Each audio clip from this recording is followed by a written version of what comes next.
আজকে সরু চাকলি আর ভাজা পিঠে, যেটাকে গুড় পিঠে বলি আমরা, ওটা বানাবো। তাই জন্য চাল রাত্রিরে ভিজিয়ে রেখেছিলাম, এই যে এখন মিক্সিতে পেস্ট করে নিলাম। এই যে এইটা চাল দুভাগ করে নিয়েছি, এটা গুড় পিঠে হবে সরু চাকলি। ওই যে বিউলির ডাল ভিজিয়ে রেখেছিলাম, এই যে পেস্ট করে নিয়েছি। এবার এই চালের মধ্যে দিয়ে দেবো।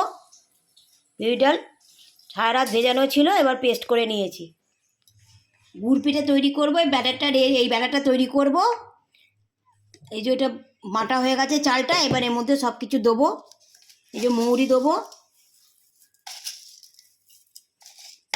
দুটো কিশমিশ দেবো, আর চিনি,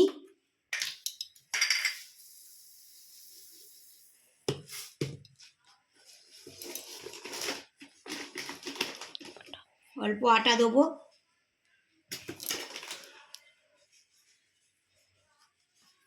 গুড় দেবো, গুড়,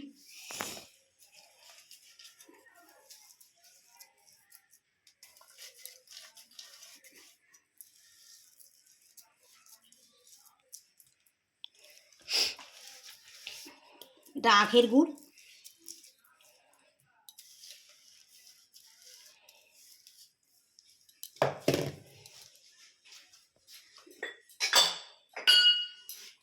নুন দেবো, নুন দেবো,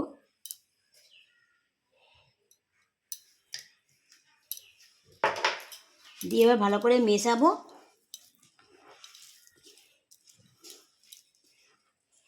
মেশানো হয়ে গেছে, এবার জল দিয়ে ব্যাটারটা তৈরি করব।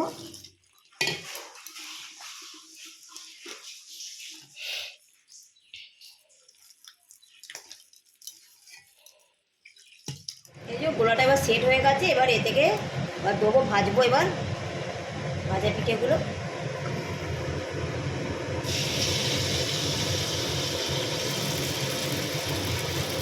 একটু এরকম করে দিতে হবে যাতে একটু ফুলে যায়।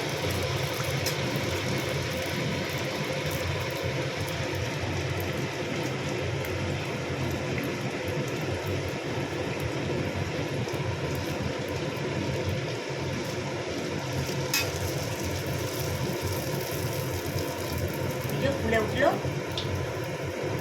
ফুলে গেল, উঠে দিলাম।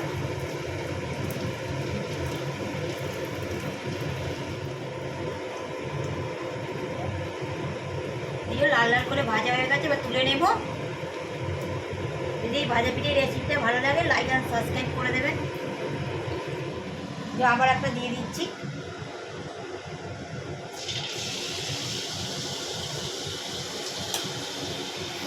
এইভাবে আস্তে আস্তে সব কটা ভেজে নেব। সরু চাকলি করবো। এই যে বিউলির ডাল আর চাল ভালো করে মিশিয়ে নিচ্ছি।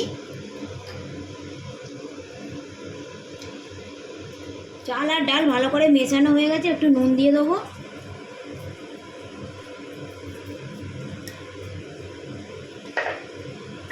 আর অল্প আর একটু জল দেবো,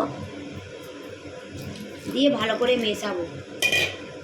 এই যে গোলাটা এরকম রেডি করেছি। এবার চাটু গরম হয়ে গেছে, এই যে একটু সর্ষের তেলে এটা ব্রাশ করে নেবো, করে নিয়ে এবার দেবো।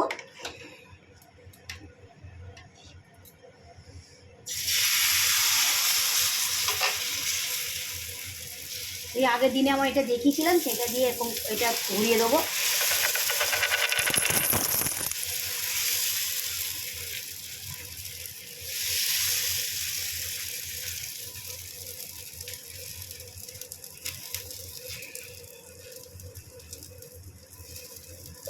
দিয়ে এবার এই চাল ঢাকা দিয়ে দেবো। ঢাকাটা খুলে নিচ্ছি। এই যে হয়ে গেছে, এবার উল্টে দিলাম একটু।